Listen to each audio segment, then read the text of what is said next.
What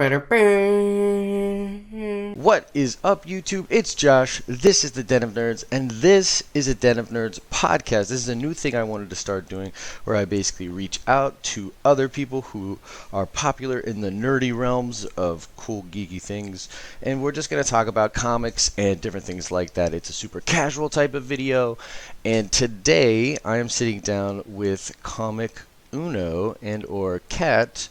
Kat, what's up? Say hello to everybody. Hey guys, excited to be here, talk some nerdy things. Indeed. So we're basically going to go over a few questions, talk about comics a little bit.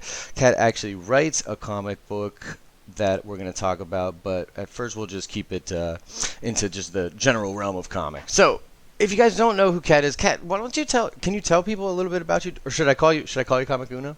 No, Cat's fine. Yeah, Cat's awesome. For me, I do a lot of stuff on the internet. I'm a YouTuber. My show is called Comic Uno, and I talk about TV shows, especially like DC TV shows. Also talk about comic books, of course. That's a weekly thing I do. And then I'm also part of a group YouTube channel, which is Comic Frontline, where we do 2 podcasts over there. Frontline Live, where we talk about all things comics, and that's Tuesdays at 9:30-ish. We always start late, but it is live, so enjoy that. And then we have Media Madness, which is usually Wednesdays. We kind of switch up the days, but on my Twitter, at Comic Uno, you could check out what topics we're talking about there. What else do I do? Obviously, like Father, Like Daughter, we're getting ready for the issue 4 Kickstarter, which we're really excited about. Heck yeah. Yeah, excited for that. What else do? I write a lot on the internet, so I'm a comic editor over at the Marvel Report. I write for certain websites. Go to @ComicUno, check that out. And last but not least, I am a podcaster over at the Legends of Tomorrow podcast. So list goes on. Yeah, so many geeky things, many awesome geeky things. So like I've seen some. There's the first time we were talking a little bit before we started recording. One of the first times I ever was introduced to Comic Uno was in a video where you were reviewing a bunch of comics that came in this thing called Indie Stash, and then you actually reviewed my comic, which was awesome. And I remember specifically because you said that you were actually surprised by it and that you liked it. So I did. It was awesome. I'm looking forward to seeing more. I thought it was really different, which I really liked. Yeah, no, I appreciate it. It's funny because, obviously you just never know how things, take you or whatever. But from that video and from that whole experience of that Indie Stash things, a lot of crazy things have happened for me and with Short Fuse, which is also kind of how I got to know you as well. Yeah.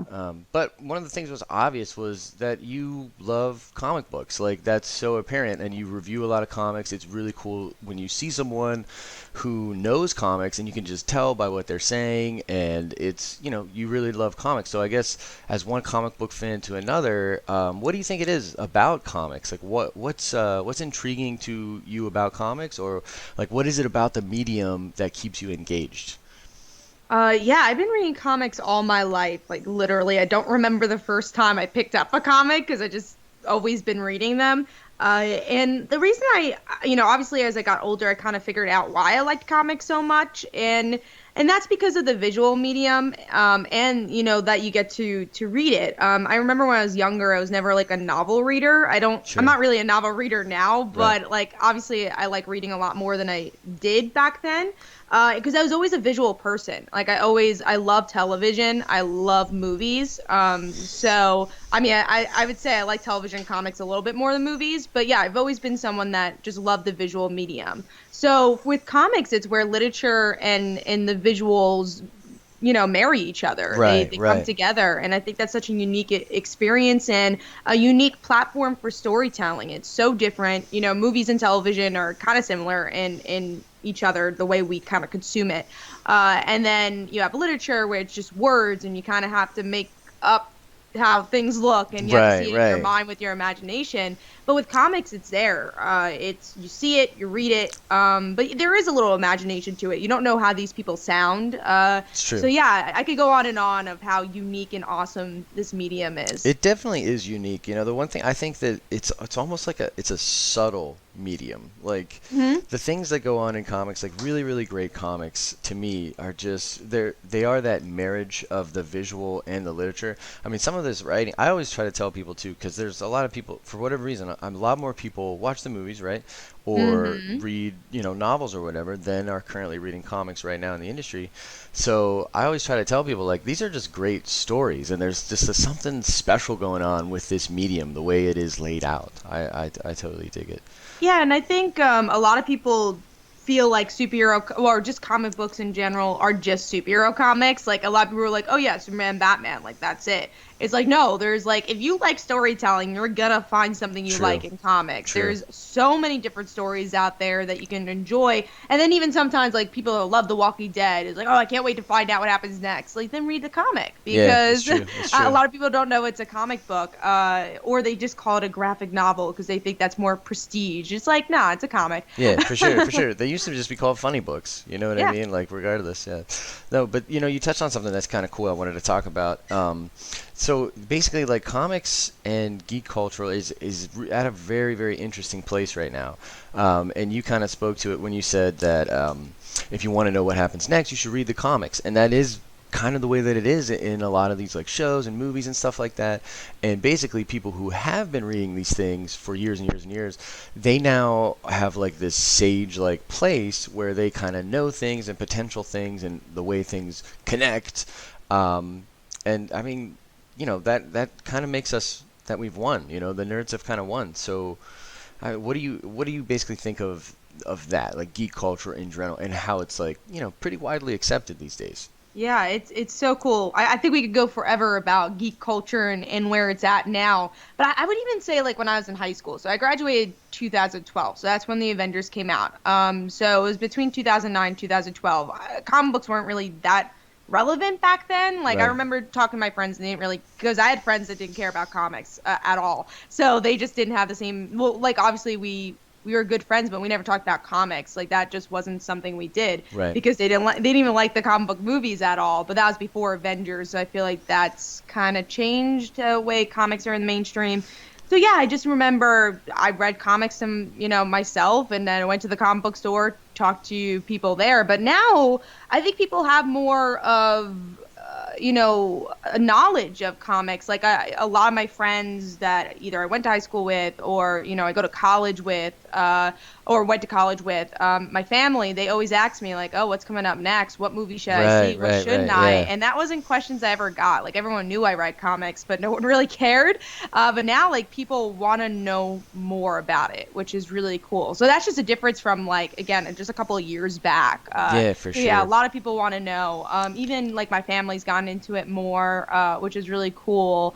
So yeah, it's interesting. Yeah, one of my buddies, Rob, who's a writer and he's a general manager of a comic store. He was talking about how he was at a buddy's wedding and or bachelor party. I don't remember exactly, but basically, there's all these guys and they do all these really really cool things, like whether they be like a dentist or an accountant or whatever, and they're considered successful or whatever. But when they had a couple of drinks in them and they were just hanging out, like everybody was crowded around Rob, like asking him comic book questions That's because awesome. yeah, because they wanted to know like what's going on in the Marvel movies. You know what I mean? Like, or what happens in the comics for here or whatever.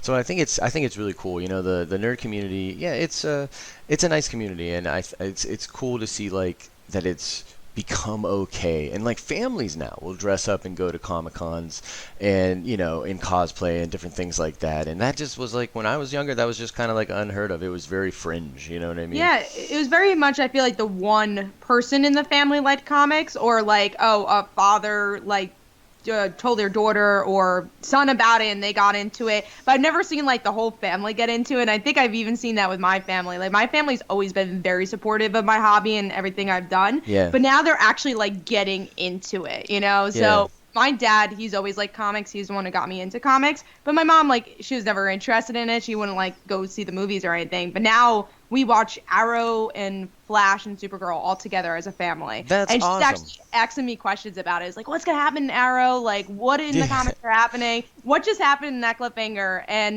yeah, I think it's because of these new shows and movies that's really happening now. Yeah, no, definitely. That's really cool. That sounds awesome. Just being able to sit and watch those shows together as a family. That sounds fantastic. That's what it's about. It is definitely. So now I have to ask the age-old question: Marvel or DC, and why? Oh man, I get this question a lot, as you probably know. Yeah, yeah, yeah. So I guess it's kind of a long answer because I feel like as a critic now, I'm 50-50 on it. I just kind of see what story I get, and I don't really look at the Let's publisher. let me take a side thing here. Actually, you Okay. bring up a good point. Are you technically employed by either of these companies right now? I'm not. Okay. So I'm not employed by any of the companies. Like I've done some collaborations with DC, but I'm not Right. employed by them. So yeah. But yeah, I'm very 50-50 with both companies. Like I've always been that way for a while, but I would say growing up, I was more a Marvel fan, which is weird Yeah. because I read Silver Age DC books like when I was first getting into comics, but then like once I saw the first Spider-Man movie, Yeah. it changed my life. Like that Yeah. that is when I became a comic book fan. And then I saw like X-Men Evolution and like these type of TV shows where I got into X-Men. So Spider-Man and X-Men were like my first loves and still are my loves. Yeah. Yeah. So I would say I have a special place in my heart for Marvel because that's like my first fandom, I guess. But Sure. right now, like I love what DC and Marvel are doing, and I appreciate the companies for different reasons. So that's why I would say I'm 50-50. And again, as a critic, I feel you can't really be like, oh, I'm totally Marvel more than DC because then you're gonna have some sort of bias. So you have to look at the story as a whole. No, for sure, for sure. You should probably just, try to find good stories and just read stuff that you like to. But I don't know. For me, I guess it's like it's weird because when I was younger, it was mostly DC. Like, but that was kind of before I could even really read a comic. Like, I just had, you know what I mean? Like, Yeah. my parents just got me Superman comics or whatever, and I would just look at the pictures, and I had no idea like that there was like a great story going on there. What's crazy for me, one of the earliest memories that I have actually of actually reading a comic was a Justice League comic, and for the longest time, like I couldn't remember what comic it was. Like I only knew what had happened in it. You know what I mean? I didn't remember the title or anything like that. And it took me forever to track it down. But it's actually a Grant Morrison comic run. Did you ever read the JLA Mageddon event that he did? I don't think I did actually. It's crazy, and It's Grant Morrison, of course. yeah, It's of course, crazy. right? Of course. But it's so funny because like I got to that point where I was like, wait a minute, the first comic I really remember reading is a Grant Morrison book. That's absolutely nuts. Like That is yeah, crazy. it's pretty cool. You would think it'd be like some kid's Spider-Man book or like some No. some normal book, but no, Grant No. Morrison. Nope, it was nuts. It was like about this meteor that was coming towards Earth, making everybody's reptilian brain overactivate, and so they were, Man, yeah, and they were all being super violent. It was really cool. that's Uh, amazing. yeah, it was awesome. But like I've totally shifted back because I went Marvel for a long time. Like I think in like 2010, for like a good 6 years, I just went Marvel, which Probably New 52. It was just like I gotta go to yeah, Marvel now. no, yeah. Well, I think I'd actually like fallen out of comics a little bit in general, but the movies did reinvigorate that for me. So, but these days, Rebirth is so good. Like everything It post is. Rebirth, yeah. It's so I'm really enjoying DC and Marvel right now, but kind of more DC, which is crazy. Yeah, if I had to pick which one, like who's doing it better right now, I'd go with DC just because of Rebirth. Because I've had my nitpicks of what Marvel's been doing recently with money, honestly, with kind of like getting their fans to like buy all these stuff for such a large amount. Like Right, DC, they're doing the 299 books, but now you're right, seeing Marvel doing 399 to 499 books right. and also double shipping. So you have like 30 books coming out from Marvel, and then from DC you have like a normal amount of 10 to 15 or really 10 books. I know, which Uh, is crazy. so yeah, It's really funny because it's funny you say that, and I'm glad you said it because that whole situation is rough. Like one of the other days, I went in and I just read Thunderbolts 5. Now I'm not reading Thunderbolts, but I picked it up because I follow Jim Zub on social media, and he put something up about how it was basically like Miles versus the Winter Soldier or whatever. oh, that's awesome. Yeah, and I was exactly right. I was like, "Oh, that's awesome," and then I picked it up. And the thing that really sucks is not only was the book, in my opinion, just not good at all, but it like utilized space a lot. So basically, what I'm saying is, it's 22 or 24 pages as opposed to the 20 at DC, which is how they cut that print cost. But I didn't feel like there was any more story. In fact, I really feel like there was less in a lot of ways. And Yeah, I feel like Marvel's been doing that a lot. And again, these are just critiques. I've had these critiques of the New 52 DC. sure, But yeah, with this like they keep trying to relaunch stuff, so they can't even have finished right. stories, and then you have these events to happen, and things get spoiled before the actual book comes out. So I feel like Marvel does need to fix some of those stuff, but that doesn't mean I'm not enjoying books from Marvel, because I do think there's a lot of great contained books like Miss Marvel Right, and right. Spider Woman, Silk. I think these are really Spider Gwen. Like I enjoy a lot of these books, but I think their event stuff as a whole, and again their money thing, they have to kind of fix if they want fans to be happy. But at the same time, I think they're making money, so that's why they're not really fixing it. Yeah, that's true. That's a good point. But I think, it's so funny. Do you follow the Collider channel? Not like religiously, but I know you're talking about. Okay, so you know who John Campea is? Yeah, yeah, yeah. So he made this really interesting point the other day, and I think it was on their movie talk show or something, and he was just talking about that because Chris Claremont said something at New York Comic Con this year about how basically the way they went with the movies kind of ruined the X-Men sales as comics and really hurt the comic book industry in general. And it was really fascinating, but then Campia broke it down by the numbers, looking at like the top selling Avengers books and everything like that. And it's like really weird. These books, like the X-Men books, are selling something like 38 to 41,000 copies a month in September, right?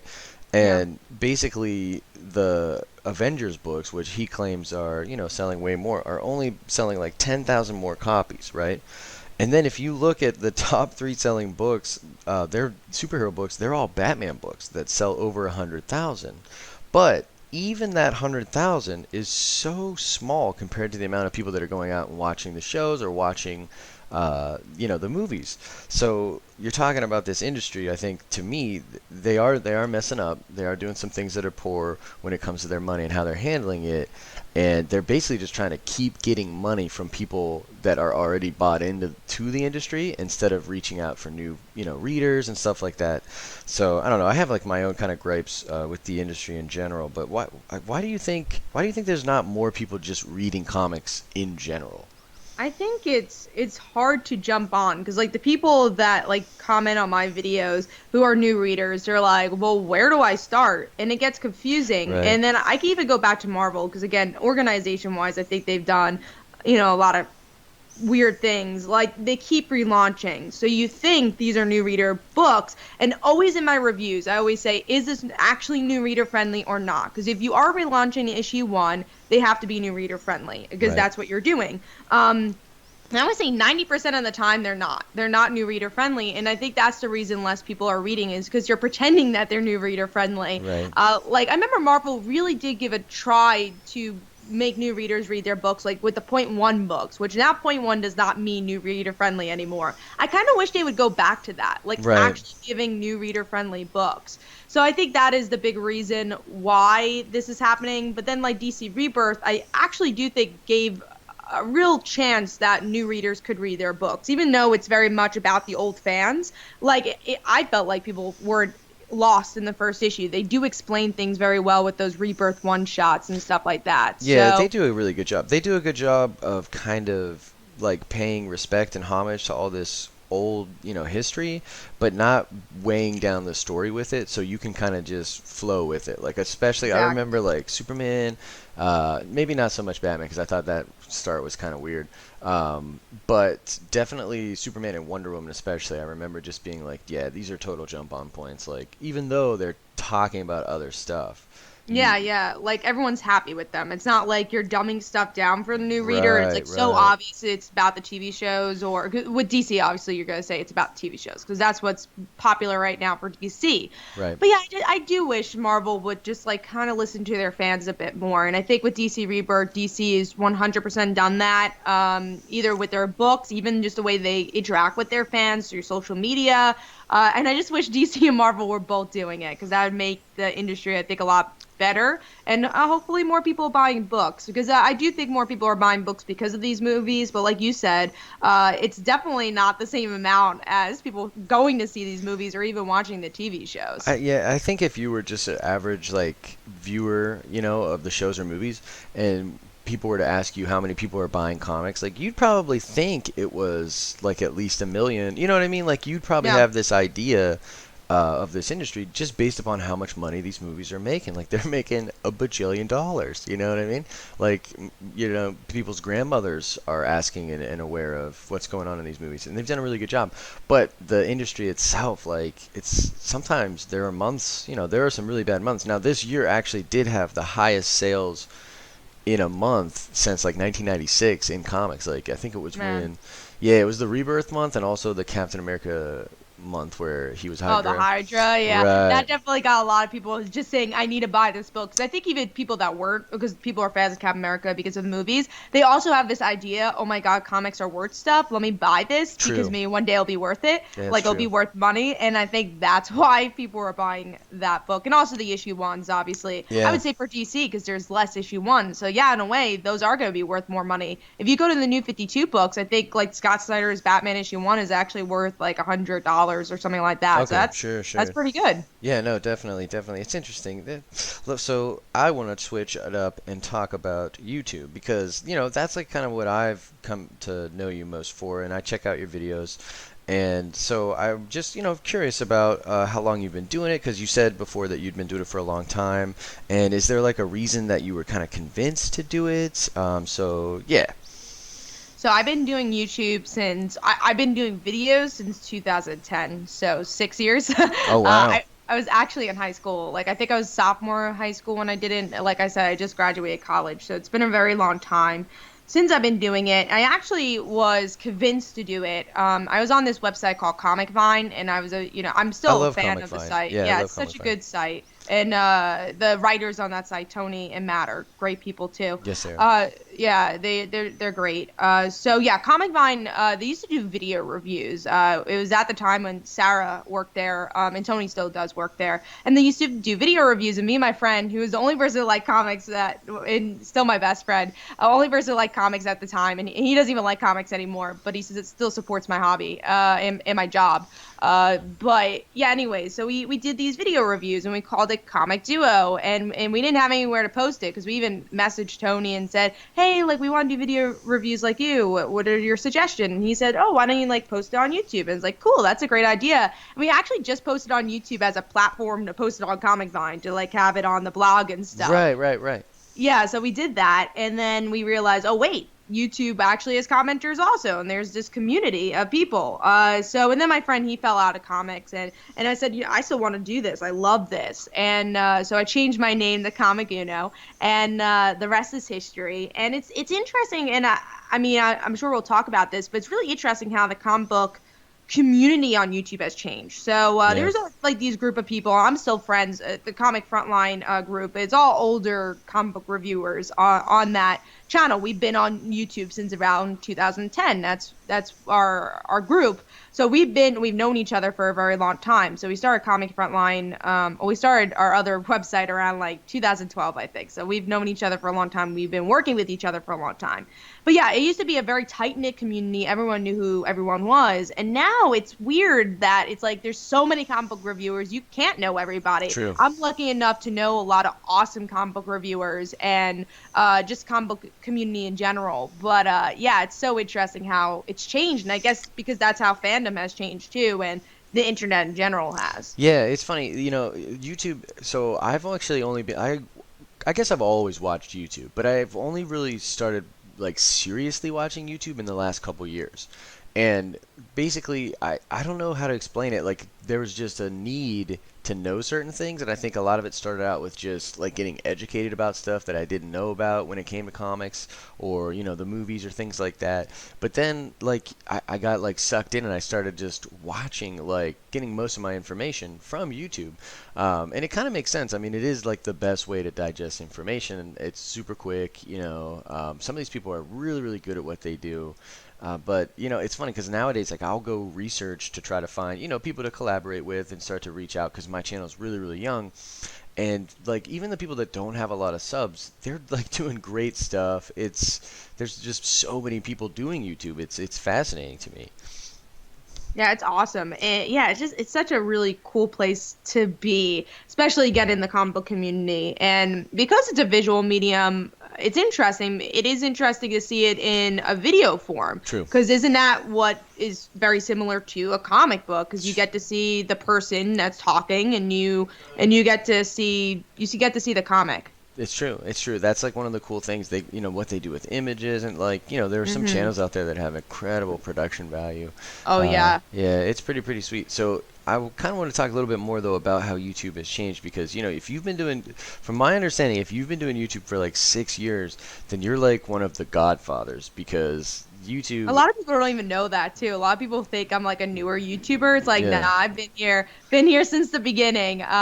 So yeah, I've been part of the comic book community for a very long time on YouTube.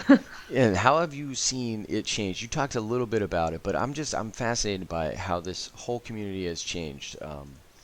Yeah, I guess I've seen like people, come and go. That's one thing. And like you just said, the production value has changed because I think video making in general, not for amateurs, but just YouTubers have changed because like now we do have access if you pay the money for like Adobe Premiere, which Adobe Premiere is the editing system that movies use, that a True, lot of true. like television shows use. So it's industry.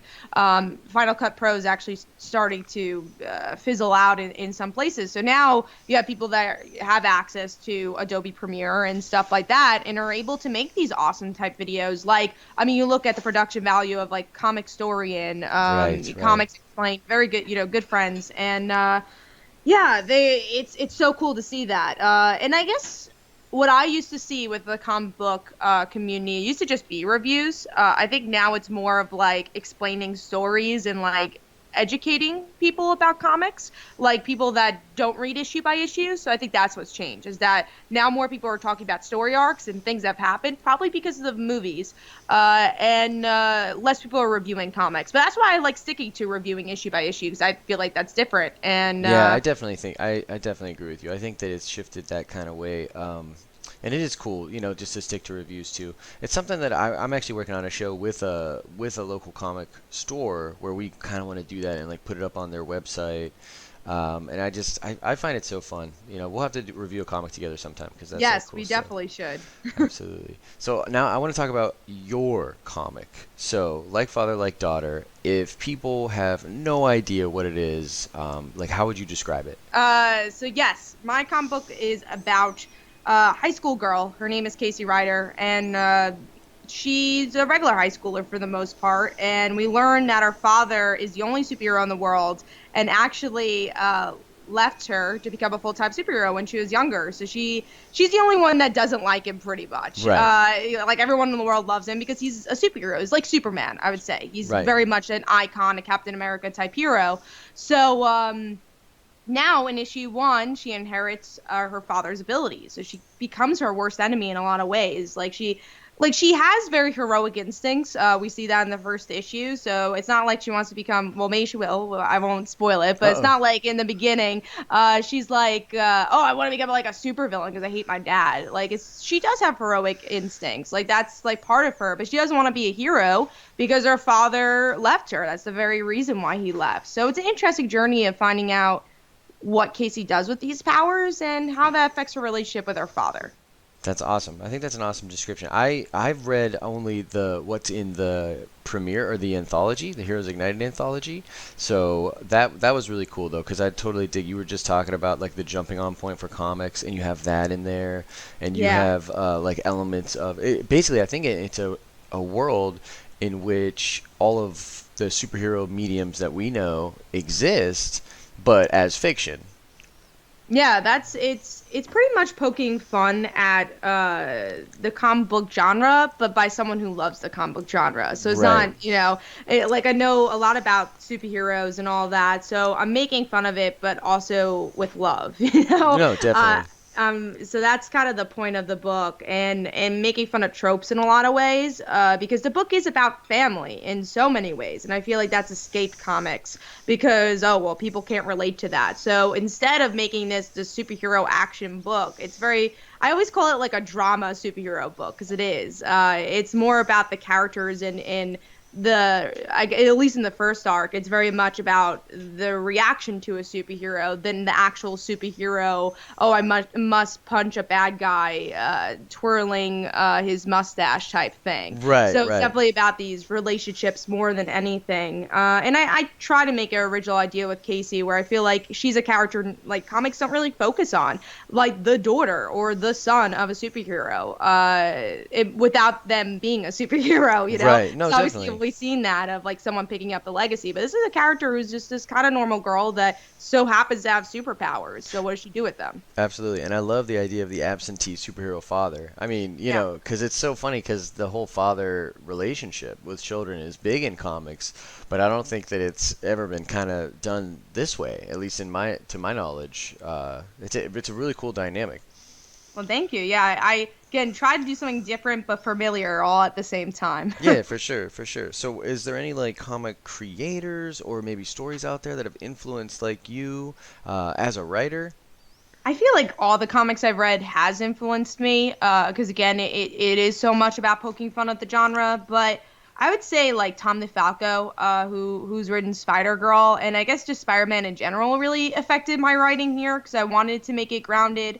Uh, and again, I love the hero. And in a way, I always say this about Spider-Man. Spider-Man's a superhero that kind of takes the Archie formula in a lot of ways. So I think it's a superhero comic book that's kind of disguised as an Archie book Yeah, because definitely. it's so much about the supporting characters and like the romance or the drama that's happening between the characters. Obviously, it's also about superheroes, but I always take it like that. I feel like it's a very similar dynamic, which actually Tom DeFalco, who's written Spider-Man and Spider-Girl, is also an Archie writer. So I think that makes a lot of sense. Yeah, definitely, definitely. No, that's really interesting. So, so how does the process like work for you? Because you had said you told me earlier you were doing a screenplay, right? Like that's the Yeah. original vision for it. It was. It was original vision was a screenplay. And now that because I am writing stories outside of the screenplay, because I finished the first arc, which was the screenplay, and also like obviously converting it to a comic book is very different. I've added scenes, I've taken away scenes, I've changed some of the story too because a Right. movie and comic is a little bit different. But for the most part, the arc is pretty much the same. Like the general idea of the arc is the same of how it ends, begins in the middle. But my strategy of writing, I would say, like Father Like Daughter is pretty easy for me to write just because I know the characters really well now. I know the world very well. I think creating a world, because I just finished a mini series I was working on. Oh, It nice. took me about like a year to write, probably more than that, because it's figuring out the world, figuring out these characters, and it's only a 4-issue series, but it's figuring it all out. Right. So that's the harder part. So once you have your world down, it gets a little bit easier. But I mean, it's still also hard because you want to make it make sense. You want to be also different. And yeah, with the first arc, it was a lot easier because it was all written down already. And now with the next arc, I have so many ideas. It's kind of putting down what I want to do first and seeing how these characters will grow. So yeah, what I do usually I just like think about what is my next arc. I write down some ideas. Sometimes I write like a page or two just to write down lines. I think that's kind of important for me at least to Yeah. flesh out the characters. Just write down lines, even if it's not happening. It doesn't even have to happen in the book. Just see what the characters would say. Sure. So I do that, and then it's kind of like a Frankenstein piece then, where you just kind of piece things together until you get the story that you want, or at least the story you think you want to tell, and then you kind of go from there. Yeah, that's awesome. That's fascinating. It's funny. It's so crazy to me because I think there are a ton of different ways to approach writing, and I think that sometimes even different projects I'll approach differently or whatever. But there's always that like spark or that one thing that you just know is really really good about the story, Yeah. and sometimes I'll just stick to that and kind of like build around it. That's very true. Yeah, you just gotta like a lot of times just kind of think of your log line, which is if you guys listening don't know, that's kind of like professional thing, even just for movies and TV. It's what is your thing about? Write 2 sentences. What is your thing about? Right. And what makes this unique? Why would you want to sell this? Like, why would someone pick it up? So I would say just if you feel like that's your idea, stick with it and always remember your log line as you're writing. No, Like, definitely. why did you want to write this in the first place? Yeah, definitely. It's funny. I was actually just talking to a buddy about this a couple nights ago, and I was like, "This has been such a useful tool for me." And I forget who I got it from, but you write the log line, then you kind of write like a outline, so to speak, and then you write the thing itself. But then after you write the thing, it'll actually like change the log line a little bit. So you go back, you rewrite the log line, better informed, then you rewrite the outline, and then you kind of rewrite the whole thing. And at that point, you have like a really, really firm grip on what it is, because sometimes it's not what it seems. At least for me, when I start something, it'll. Oh yeah, Yeah. definitely. Because you come up with twists in the middle, and you're like, you better understand your characters. You're like, oh wait, my character wouldn't do that. Sure, yeah, for sure. So you send in a full script. You work with Short Fuse, right? They're the people that publish and. They publish it, and they've helped me with the Kickstarters. They've done it all. Yeah, it's awesome. So how does that work, and how did you meet up with Short Fuse? So I met up with Short Fuse a couple years ago. It's so weird how long it's been. But I originally made Like Father Like Daughter a screenplay. So when I finished, about a couple months later, I was like, I really want to make a comic out of this. So I did write an issue 1, and I was like, all right, I have issue 1 done. Now what? I got to find an artist, and I had a colorist and letterer in mind, so I knew some people in the industry that I'd be able to ask. But then I'd make this video, say, hey, I'm looking for an artist, and then Short Fuse contacts me and says, we have an artist, and we can actually publish your book too, and find a letterer and all these stuff. And I'm like, whoa, this is awesome. Yeah. Okay, let's do it. And it's kind of history since then. So yeah, we've just been working with each other. Rashawn's been an awesome editor because, a lot of editors, when you're working with them, would want to change some of your stuff, even if, they're like, oh, I don't agree with this. Go back, change it. Right. But since this is a creator-owned book, Rashawn's never like that. Even if he disagrees with something I say, we talk it out. But I'm glad he's not a yes man either. He's not like, yeah, everything's perfect. Like when he doesn't see something that he likes, or something that he feels like, oh no, this could be fixed, or maybe we should do this, he tells me, and I love that, because that's the only way you could collaborate and make things better and talk about it. Yeah, absolutely. It's funny because it just occurs to me, I don't know if we actually talked about this, but did I tell you that Moros is now published with Short Fuse too? That's awesome. I saw that on like Facebook, which I think is so cool. Yeah. So basically, I had a similar thing kind of go on too, and you're absolutely right about Rashawn. He's awesome, and I like the way that he treats creators too. So I'm just super pumped to see how everything goes on for Short Fuse next year, because they have a lot of great books coming out actually. They do, and I'm supporting every single one of them because I think they're all awesome. And you guys listening, hopefully you guys could support too, because we worked so hard on these projects. Absolutely. I don't think a lot of people understand that. I think a lot of people are just like, oh yeah, they threw a comic together. For a creator-owned book and just a small company like Short Fuse, it's really hard. It's hard work for together. Everybody involved, and everybody's pulling together. No, and that's one of the things. So they're a really good unit over there, and they work really well. I mean, Moros has been around for a long time. It's had different versions. Like I had a black and white version, then I colored it, and now it's going to have its third version with Short Fuse, and there's all sorts of changes, but nothing too crazy, guys. You'll still like it, but it's really interesting to see the evolution of that and work with Rashawn. He's really, really good, man. I'm excited to see where we go from here. But I guess the last thing I wanted to touch on is just that I know you have a ton of stuff going on. So I just wanted to get the scoop. And what kind of stuff should the people be looking out from Comic Uno? A lot of things. Again, continuing the TV reviews. The Young Justice was just announced to be in production, so Yes. I'll be heavily reviewing that when that comes out. Yes. Did they give a date for that yet? They have not. We just know it's in production. We don't even know what network is taking it, or if it's gonna be Netflix. My guess is Netflix, because I know that was like the conversation happening before. But maybe it's just like a Warner Brothers thing. Maybe they're gonna like release it on DVD. Who knows? Who knows? Yeah, so I just excited to get more episodes, and I'm so happy for the cast and crew of that show. So I will be covering that, and of course the DC TV stuff, Teen Wolf, because that's a huge show for me Yeah. on my channel. So yeah, a lot of TV shows, obviously comics, and for the writing side for me, we are really getting ready for like Follow My Daughter issue 4. We're actually going to do that right after the Night Wasp Kickstarter, which is going on now. Support that. Yes, Just support definitely. everything Short Fuse Media. That'd be great. And then I also have a couple cons coming up. I have New Jersey Expo, November 19th and 20th. So that's Nice. really close. So we're going to be selling issues 1 through 3 there. Also, December 3rd and 4th, I think it is, I'll be at WinterCon, and that's in Queens. So those are 2 conventions. Just trying to do a lot more conventions this year because I think that really helps for an indie creator to be at those and kind of sell the book and put the word out there. Absolutely. So I'll be doing that, and I'm working on another project with Short Fuse Media. I can't really announce right now, but I, Ooh. I am working on something, and it's in production, and I'm very excited about it. Excellent, excellent. We shall stay tuned. Well, thank you so much, Kat, for coming on here. This is actually the first podcast that I'm doing on the channel, but I just kind of thought this is the kind of content that I want to do. You know, I just want to sit down and talk to cool people about cool things. So thank you for coming on.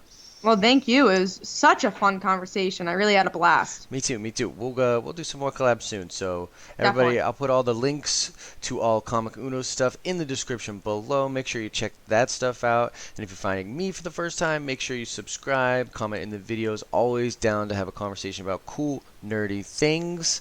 That's all I've got for now, guys. I hope you're having an awesome and nerdy day.